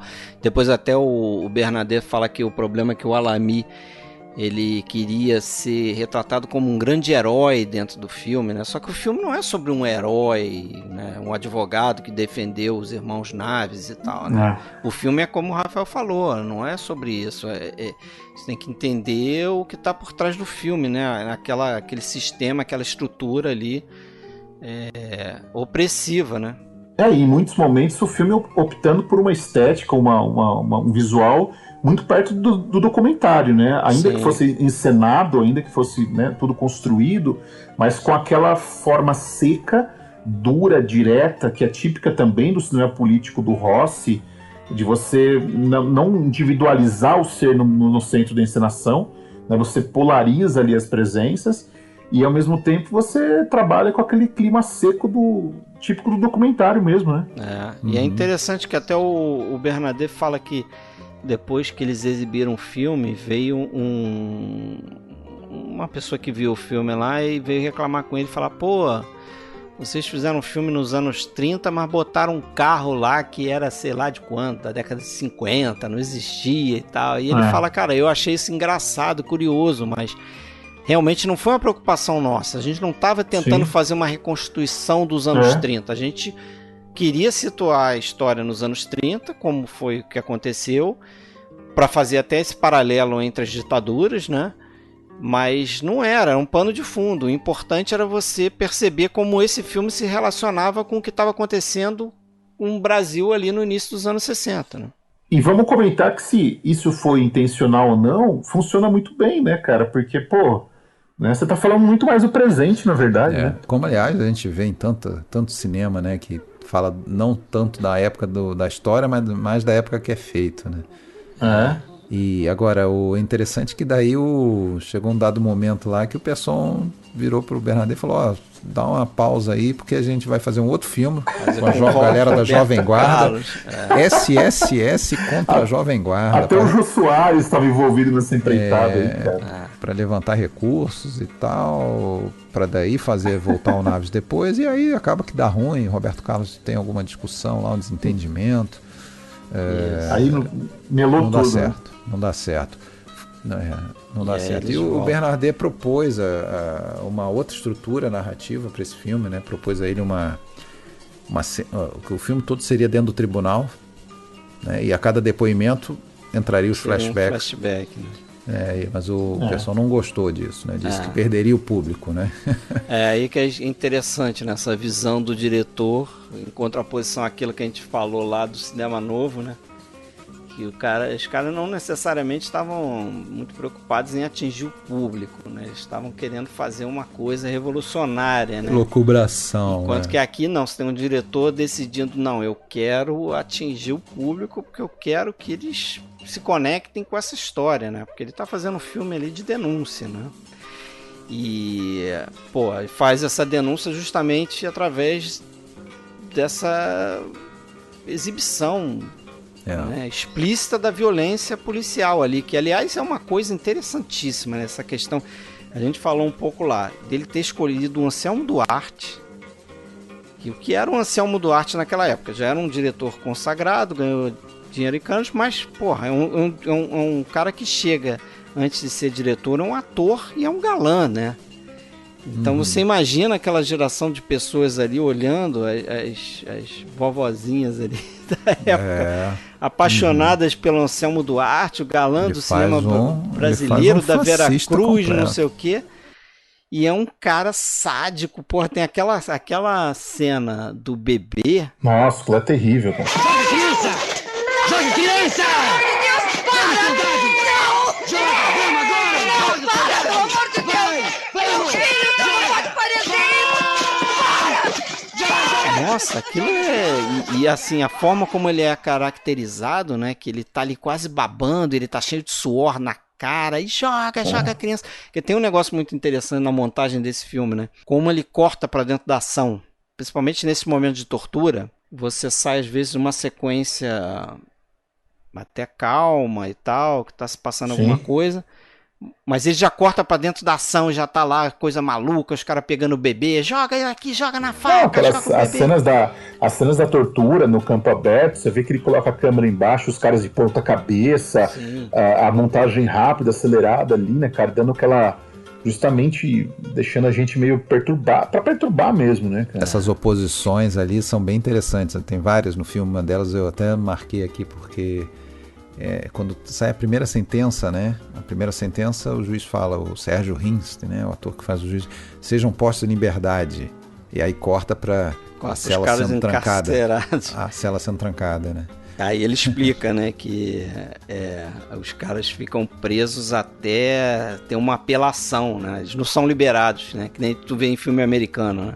Os caras, engraçado que ele fala, transitado em julgado, que pra mim transitado em julgado já não tinha mais apelação, tá decidido, né? Mas aí tu vê os caras dentro da cela lá. E inclusive os escritos mesmo, eles não só foram o filme foi baseado tudo, né, como eles são mostrados e lidos em vários momentos, tem uma montagem com os escritos jurídicos, eu acho que bem no início do filme, e depois em vários momentos isso volta até tem uma cena do John Herbert ali, o que faz o advogado Alamy lendo a Constituição, né, sobre o artigo que fala do habeas corpus. Não, essa sequência é muito interessante porque ele mostra o caso sendo julgado a partir de cada um dos representantes ali. Então tem o defensor, que é o John Herbert, aí tem o outro ator que faz o procurador e tem o juiz. Então você, naqueles trechos, eles, né, cada um no seu ambiente, na sua casa, no seu coisa, o juiz lá no fórum, lá lendo, né? Na sala dele e tal. Sim. Você vê pela leitura daquele processo, você vai entendendo como é que o caso está sendo julgado, né? Como está sendo defendido, como o procurador está colocando as questões dele ali, né? E isso ele faz nessa sequência. Eu achei interessante isso, porque ele não bota todos juntos e a cena do julgamento acontecendo, né? Você vai vendo isso em pedaços, em espaços diferentes. E os irmãos, né, o Joaquim e o Sebastião Naves, né, a gente talvez não comentou, mas claro, Raul Cortez, mais uma vez aí nessa noite sendo falado, num papel fantástico, né? E eu acho aquela cena em que ele tá procurando o dinheiro, nossa, né, que não é tá terrível, ali, né, cara? do aqui. Aquilo é de uma violência psicológica, né, cara? Aqui. E o Juca de Oliveira, né, que tá aí fazendo o Sebastião, né? Fazendo o Sebastião, um cara que vinha do teatro também, e que diz que realmente foi exaustivo filmar aquilo ali. Ele fica pendurado de cabeça para baixo um bom tempo, né, para aqueles takes ali. Deve ter rolado um sofrimento bom aí, né? Inteligente. O próprio Elias Heredo, inclusive, a gente estava falando dele agora, antes, no caso do Vereda, a crítica dele, eu li a crítica dele do caso dos Irmãos Naves, que ele escreveu na época, e ele acha, eu não concordo com ele, mas ele acha que o filme passou um pouco do limite de mostrar a tortura. Acho que ele foi um pouco além, e não precisava ter mostrado tanto. E eu penso diferente, eu acho que era necessário mostrar o que os caras sofreram, o que os caras passaram. Mostraram um pouco ainda, né? Não foi tudo, exatamente, né? Então... Se a gente for pensar que o filme ele foi feito como um processo, digamos, uma representação de um processo, né, cara? Isso faz parte também, tá dentro ali toda a exposição da realidade como ela foi, né?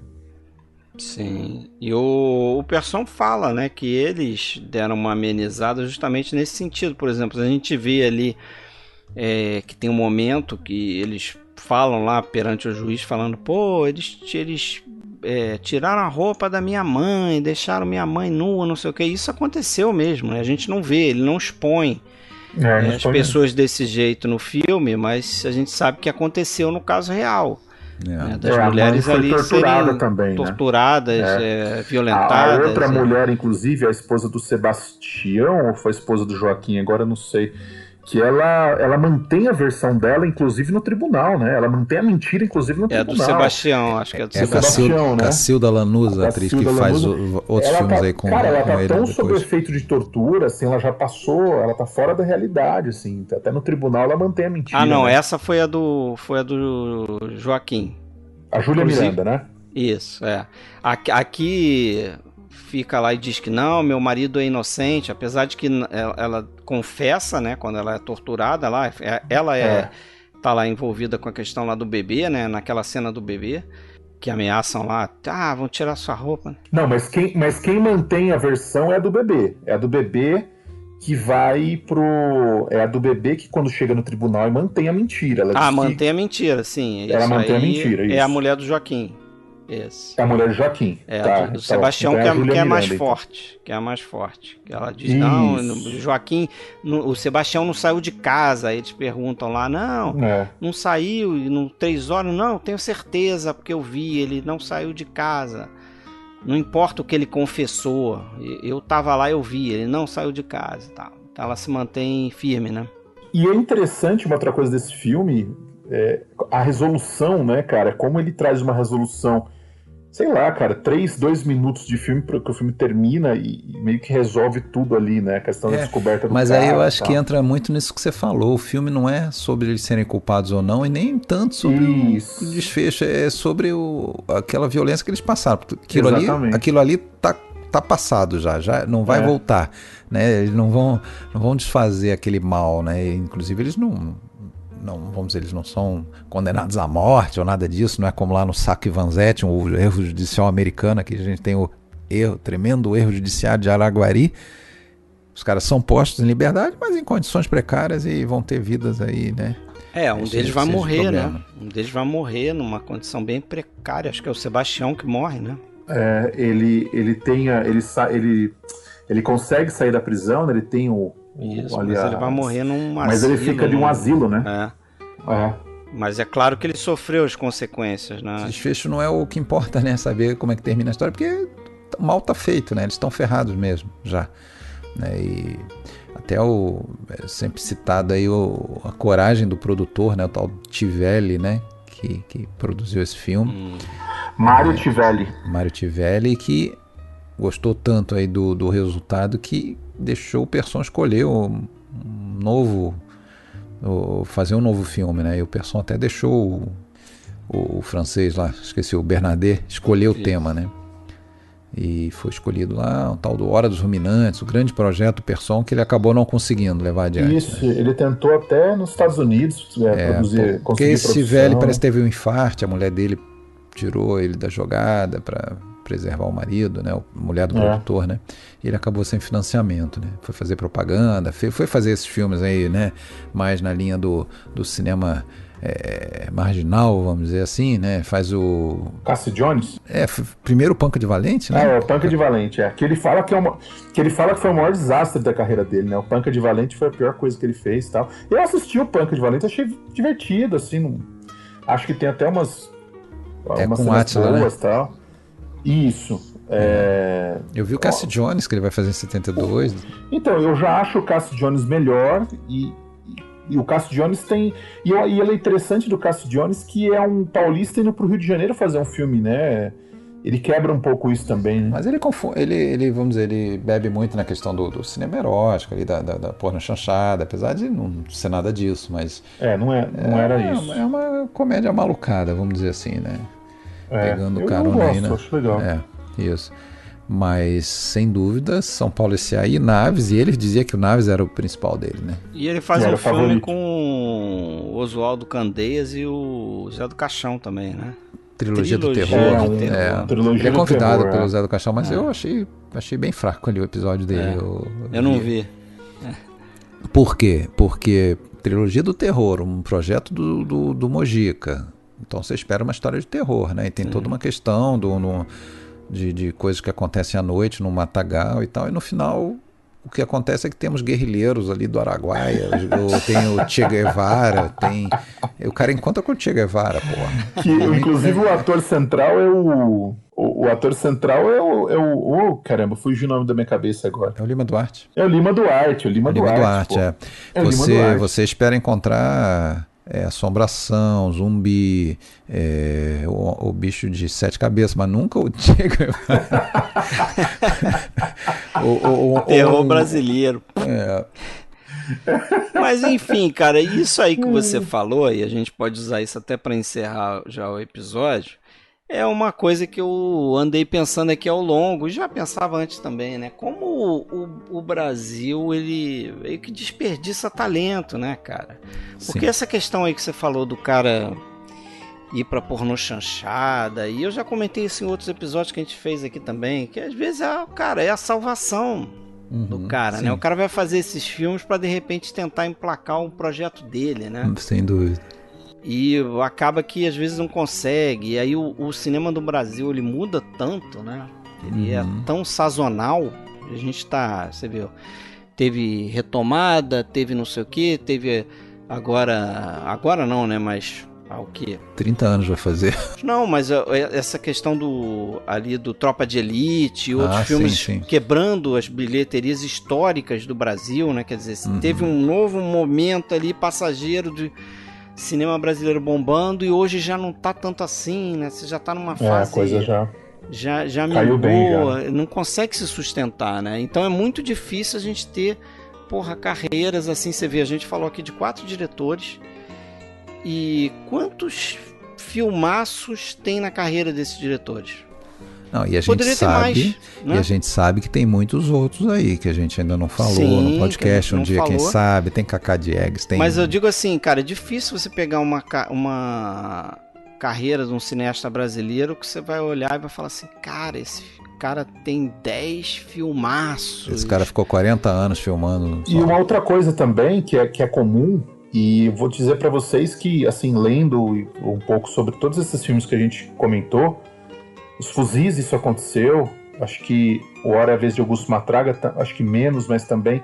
Cara, é a dificuldade financeira, né, cara? Sim, você vê todos os filmes, Nos fuzis, por exemplo, os caras falam, cara, chegou uma hora que acabou o dinheiro, você não sabia o que fazer. Uma traga pessoal? eles fizeram não sabendo se iam ganhar depois o dinheiro que estava prometido. Os atores, eles resolveram continuar fazendo filme sem ter garantia de que iam receber.